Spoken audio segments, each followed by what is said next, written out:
इस्लाम जुल्म के ख़िलाफ़ आवाज़ उठाने की बात कहता है। इस्लाम मज़लूम का साथ देने की बात करता है। इस्लाम दबे कुचले लोगों को इज़्ज़त देने की बात करता है। इस्लाम किसी को अछूत नहीं मानता। इस्लाम किसी को नीचा नहीं मानता, सबको बराबरी का दर्जा देना चाहता है। एक तरह से खौफज़दा करना चाहते हैं कि अगर ये इस्लाम के मानने वाले मुसलमान जो हैं, अगर इनको ऐसे ही रहने दिया गया या दबाया नहीं गया तो ऐसा हो जाएगा, वैसा हो जाएगा। ये जो एक डर पैदा करने की, ये डर असल में उनके अंदर का डर है और वो अपने समाज को डरा रहे हैं। और नफ़रत का माहौल फैलाने वाली ताकतें हैं और उनके पास जो पॉलिटिकल पावर है, उनके पास जो मीडिया की पावर है, उनके पास जो मनी पावर है और उसके ज़रिए वो इस एजेंडा को आगे बढ़ा रहे हैं।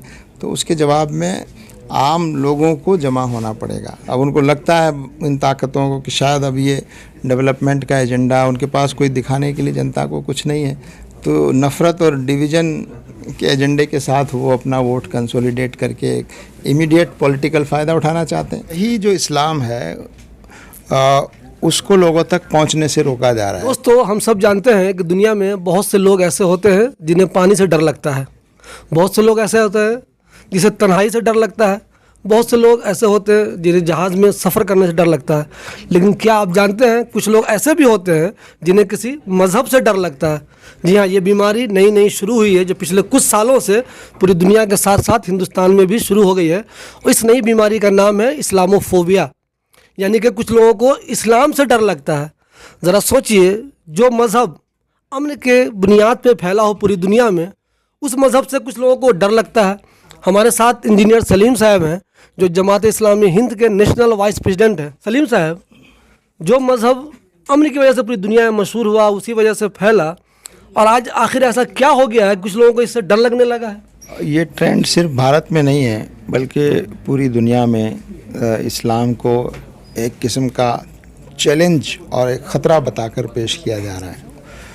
और सही जो इस्लाम है उसको लोगों तक पहुंचने से रोका जा रहा है। ऐसा लगता है कि ये माहौल इस तरह बनाया जा रहा है कि कहीं ऐसा ना हो कि लोग इस्लाम की जो सच्चाई है, इस्लाम की जो हकीकत है, उसकी जो सही तालीमात हैं वो उन तक ना पहुंच जाएं। अगर ऐसा हुआ तो चूँकि इस्लाम की तालीमात इंसाफ की बात करती है, आपसी मोहब्बत की बात करती है, तरक्की की बात करती है, तो ज़ाहिर है कि उससे कई लोगों और कई मुल्कों और कई गिरोहों के जो इंटरेस्ट हैं वो उसको चोट पहुंचती है। और इस्लाम जुल्म के ख़िलाफ़ आवाज़ उठाने की बात कहता है। इस्लाम मज़लूम का साथ देने की बात करता है। इस्लाम दबे कुचले लोगों को इज़्ज़त देने की बात करता है। इस्लाम किसी को अछूत नहीं मानता। इस्लाम किसी को नीचा नहीं मानता, सबको बराबरी का दर्जा देना चाहता है। तो लेकिन ये जो पॉजिटिव वैल्यूज़ हैं, इनसे बहुत से लोगों को ख़तरा है, बहुत से लोगों की हुकूमतों को ख़तरा है, बहुत से संगठनों को ख़तरा है, बहुत से धर्म के जो दूसरे अपने आप को समझते हैं कि उनके धर्म को इससे ख़तरा है। तो ये एक डर है लोगों का। और जो लोग ये इस्लामोफोबिया फैला रहे हैं वो सही माने में इस्लाम को जानते हैं और वो समझते हैं कि अगर ये इस्लामोफोबिया और इस्लाम के बारे में झूठा प्रचार नहीं किया गया, डर नहीं फैलाया गया, तो जाहिर है कि लोगों तक हक बात पहुंचेगी। तो शायद वही नफ़रत है। नफ़रत इतनी ज़्यादा फैल गई कि अब स्कूल की टीचर मासूम बच्चों को भी नफ़रत की बुनियाद पे बांट रही है। तो आखिर ये कौन लोग हैं और क्या फ़ायदा वो चाहते हैं कि एक मज़हब को बदनाम करके अपना फ़ायदा चाह रहे हैं? वो कौन लोग हैं ऐसे? देखिए, ये ख़ास तौर से हमारे मुल्क में कुछ ताकतें ऐसी बराबर काम कर रही हैं जो ये समझती हैं कि ये मुल्क जो है एक ख़ास मज़हब के लोगों का है, ये ख़ास जिनकी अक्सरियत है उनका मुल्क है, उन्हीं का कल्चर फॉलो होना चाहिए और फलां बाकी जो दूसरे आइडेंटिटी, दूसरी पहचान, दूसरे रिलीजन हैं वो रहें यहाँ, लेकिन हमारी रहमो करम पे रहें, हम जितनी आज़ादी दें उतना। तो ये जो उनका आइडिया है इंडिया के बारे में, ये बहुत ख़तरनाक आइडिया है जो हमारे दस्तूर से टकराता है, जो हमारे बेसिक कॉन्स्टिट्यूशनल वैल्यू से टकराता है। ये मुल्क बना ही इस बुनियाद पर है कि यहाँ डाइवर्सिटी है, यहाँ हर तरह के लोग रहते हैं, हर मज़हब के लोग रहते हैं, सबको आज़ादी है, अपने मज़हब को मानने की भी आज़ादी है, और अपनी पसंद का मज़हब अपनाने की भी आज़ादी है, और जिस मज़हब को आप मानते हैं, पसंद करते हैं, उसको लोगों तक पहुंचाने की भी आपको आज़ादी है। तो ये आज़ादी जब पूरा हिंदुस्तान का हमारा दस्तूर देता है तो बहुत से लोगों का एजेंडा जो है वो ऐसा लगता है कि ये दस्तूर उनकी रुकावट बना हुआ है, और ये जो वैल्यूज़ हैं ये उनकी रुकावट बनी हुई हैं। तो वो नफ़रत का और झूठ का सहारा लेकर एक इस्लाम को और इस्लाम से ज़्यादा मुसलमानों को इस देश के लिए एक बहुत बड़ा ख़तरा साबित करने की कोशिश कर रहे हैं, और एक तरह से यहाँ की जो अक्सरियत है जो है उसको एक तरह से खौफज़दा करना चाहते हैं कि अगर ये इस्लाम के मानने वाले मुसलमान जो हैं, अगर इनको ऐसे ही रहने दिया गया या दबाया नहीं गया तो ऐसा हो जाएगा, वैसा हो जाएगा। ये जो एक डर पैदा करने की, ये डर असल में उनके अंदर का डर है, और वो अपने समाज को डरा रहे हैं एक तरह से, और उसके लिए झूठ फैला रहे हैं। लेकिन वो ख़ुद भी अपनी भाषा में कहते हैं कि सत्यमेव जयते, कि हमेशा जीत तो सच्चाई की होती है।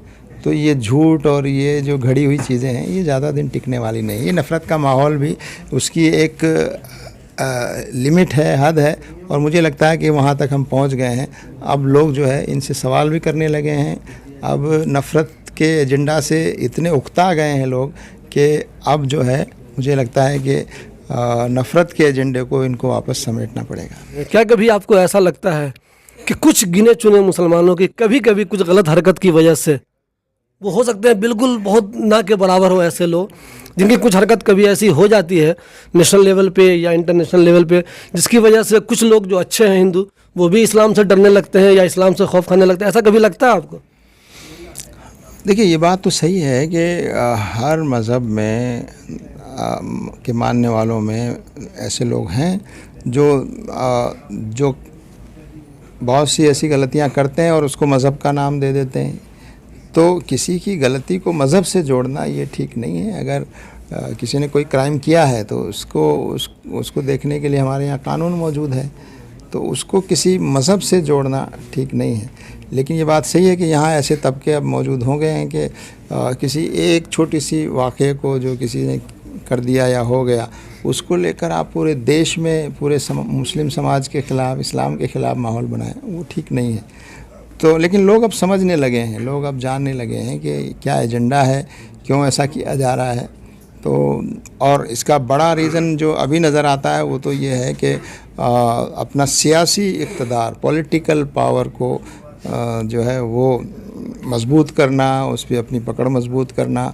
अब उनको लगता है इन ताकतों को कि शायद अब ये डेवलपमेंट का एजेंडा उनके पास कोई दिखाने के लिए जनता को कुछ नहीं है, तो नफ़रत और डिवीज़न के एजेंडे के साथ वो अपना वोट कंसोलिडेट करके एक इमीडिएट पॉलिटिकल फ़ायदा उठाना चाहते हैं। ऐसा आपको नहीं लगता है कि जो जमात इस्लामी जैसी तंजीमें और दूसरी भी हैं, जो इस्लामी तंजीम है, उनकी ज़िम्मेदारी इन दिनों कुछ ज़्यादा ही बढ़ गई है कि जो लोग इस्लामोफोबिया के शिकार हैं उनको समझाया जाए कि भाई इस्लाम से डरने की ज़रूरत नहीं है, ये बहुत बेहतरीन मज़हब है, आप आइए हमारे पास, हमारी बातों को समझिए, और जो निगेटिव दुनिया में फैल रही है वो सच्चाई नहीं है, सच्चाई कुछ और है।